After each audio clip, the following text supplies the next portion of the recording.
Hey everyone, today we are going to discuss social life of Indus Valley Civilization. Indus valley civilization या हड़प्पा संस्कृति के सामाजिक जीवन को आज हम देखने वाले हैं, किस तरीके से वहाँ का सामाजिक जीवन हुआ करता था। इसके पहले हमने इकोनॉमिकल, रिलीजियस और पॉलिटिकल सेक्शंस को ऑलरेडी कवर कर लिया है। यदि आप चाहते हैं तो इन वीडियोस को भी आप देख सकते हैं।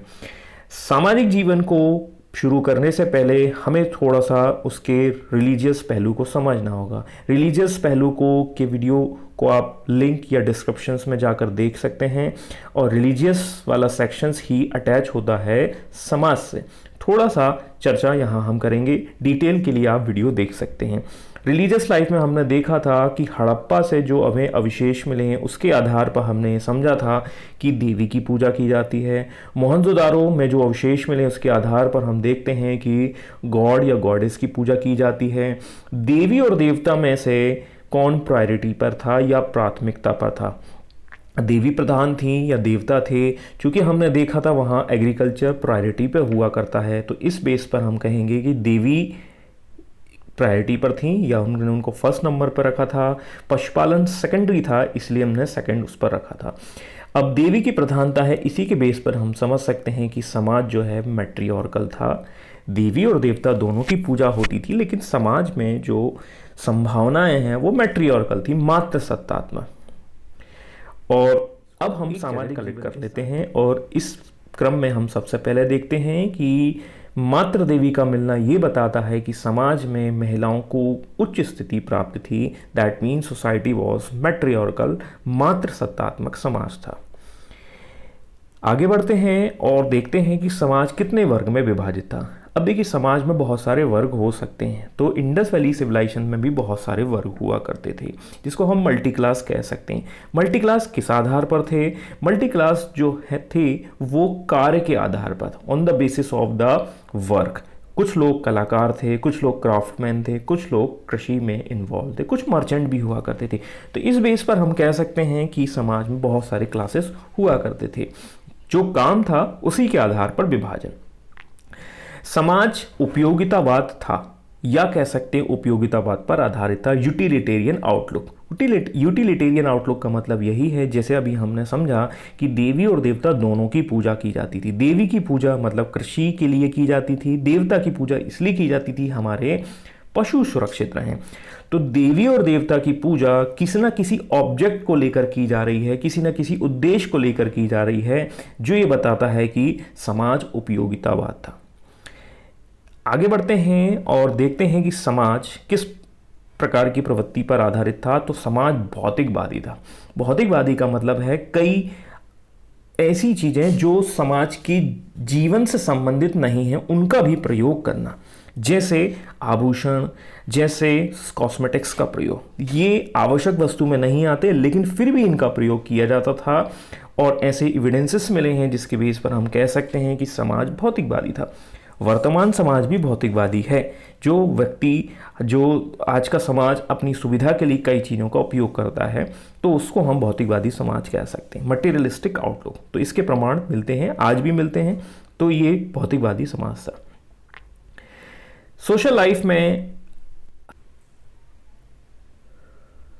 सोशल लाइफ को और समझने के लिए हमें वहाँ की कब्र की ओर जाना होगा, और कब्र में हमें कुछ ऐसे प्रमाण मिलते हैं जिसके बेस पर हम ये बता सकते हैं कि कुछ लोग अमीर थे और कुछ लोग आम थे। आम का मतलब यहाँ पर गरीब, दैट मीन्स नॉट मैंगो। तो कब्र में कुछ लोगों के पास गोल्ड के आभूषणों के प्रयोग के प्रमाण मिले, गोल्ड का उपयोग किया है, और कुछ लोगों ने ब्रॉन्ज का यूज़ किया है। तो जो गोल्ड जिसने पहना है उससे हम अंदाज़ा लगाएंगे कि वो व्यक्ति बप्पी लहरी होगा, मतलब अमीर होगा। लेकिन किसी ने ब्रॉन्ज या अन्य मेटल का यूज़ किया है जो प्रीशियस नहीं है, तो हम ऐसा कहेंगे कि वो व्यक्ति गरीब होगा।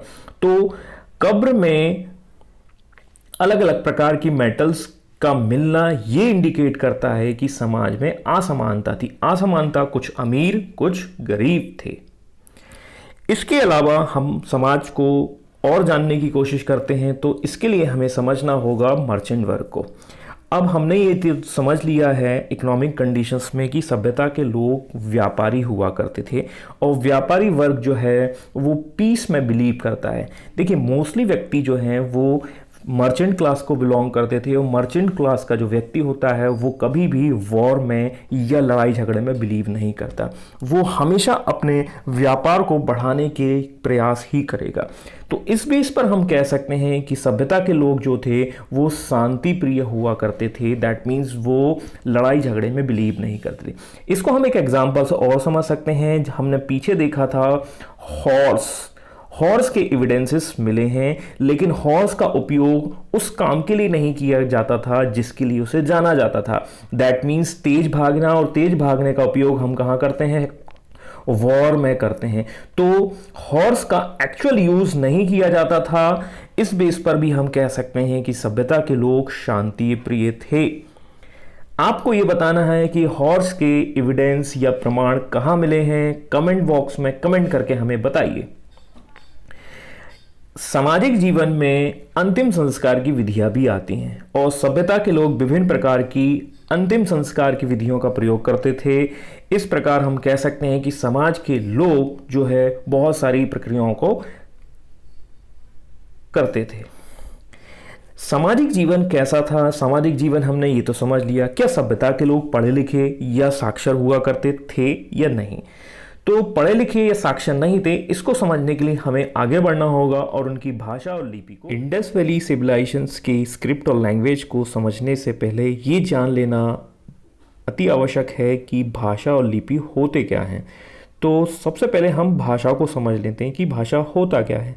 Language it means verbal communication in between two people. दो लोगों के बीच में होने वाली वार्तालाप या मौखिक संचार को ही हम भाषा कहते हैं, जो हिंदी, इंग्लिश या कुछ और भी हो सकता है।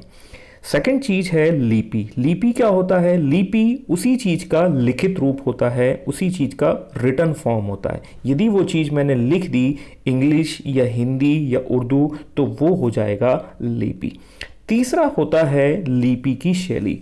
लिपि की शैली का मतलब ये है कि जो भी आप लिख रहे हैं उसको लिखने का तरीका, या तो आप लेफ्ट टू राइट लिखेंगे या आप राइट टू लेफ्ट लिखेंगे, या कुछ और तरीके भी होते हैं। जैसे चीनी भाषा को टॉप टू बॉटम लिखा जाता है, तो हिंदी जो है लेफ्ट टू राइट लिखी जाती है। इंग्लिश को भी हम इसी तरीके से लिखते हैं, लेकिन उर्दू लैंग्वेज को राइट टू लेफ्ट लिखा जाता है।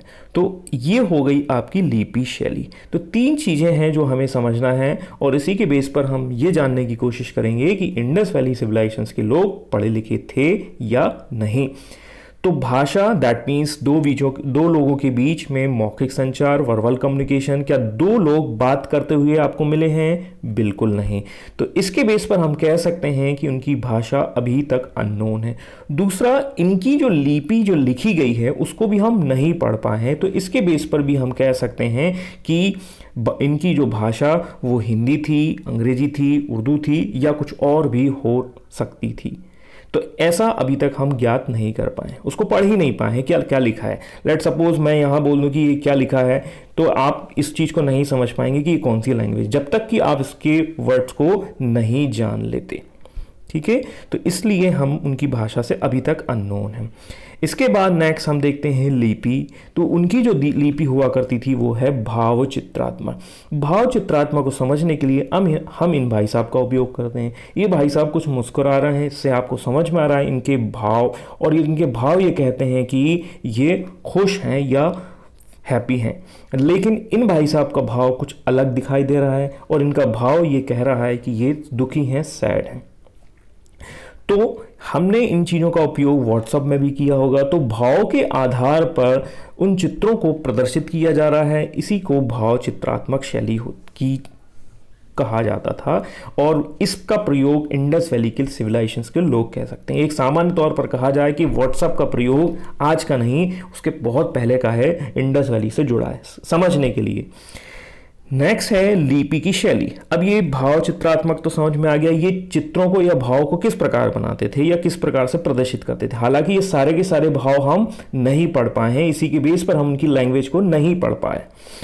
तो ये जो लिखने का जो तरीका था या उनको ड्रॉ करने का जो तरीका था वो होता था बेस्ट ऑफ फ्रेडन। और बेस्ट ऑफ फ्रेडन का मतलब होता है लेफ्ट टू राइट, देन फिर राइट टू लेफ्ट। मतलब कुछ इस तरीके से लिखते थे, लेफ्ट टू राइट, राइट के बाद फिर यहां लेफ्ट आते थे, फिर यहां लेफ्ट, कुछ इस तरीके से ये लिखते थे। And this style is called best of फ्रेडन स्टाइल। इसे कहा जाता था बेस्ट ऑफ फ्रेडन स्टाइल।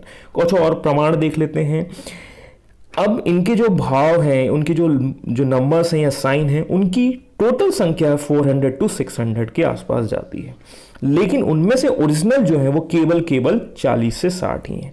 जैसे हम एक एग्जांपल से समझ सकते हैं, this is called alphabet of English ओ, और इंग्लिश का एक अल्फाबेट ये भी मैंने ड्रॉ किया, लेकिन दोनों में यदि मैं एक इस तरीके से एक लाइन ड्रॉ कर दूं तो इनमें काफी डिफरेंस आ जाएगा। ये हम ऑरेंज कहेंगे, इसको हम क्वीन कहेंगे। तो मूल रूप से ये दोनों समान थे, लेकिन इसके द्वारा हम कई और लेटर्स को बना सकते हैं। तो ओवरऑल मूल रूप से 40 से 60 हुआ करते थे संख्या, लेकिन उनकी संख्या 400 से 600 तक गई है। तो इस तरीके से हम कह सकते हैं कि सभ्यता के लोग पढ़े लिखे थे और साक्षर थे। इस आधार पर कहा जाएगा सामाजिक जीवन पढ़ा लिखा या साक्षर था। तो समाज के लोग शिक्षित थे, समाज के लोग बुरियल प्रैक्टिस में बिलीव करते थे, पूजा पाठ, प्रकृति पूजा, समाज किस तरीके से डिवाइड था, ये चीज हमने यहाँ समझ ली है। यदि आपको ये वीडियो पसंद आया है तो आप लाइक करें, कमेंट करें, शेयर करें। इस प्रकार हमने इंडस वैली सिविलाइजेशंस के economical, political, religious and social चारों पहलुओं को देख लिया है। धन्यवाद। जय हिंद।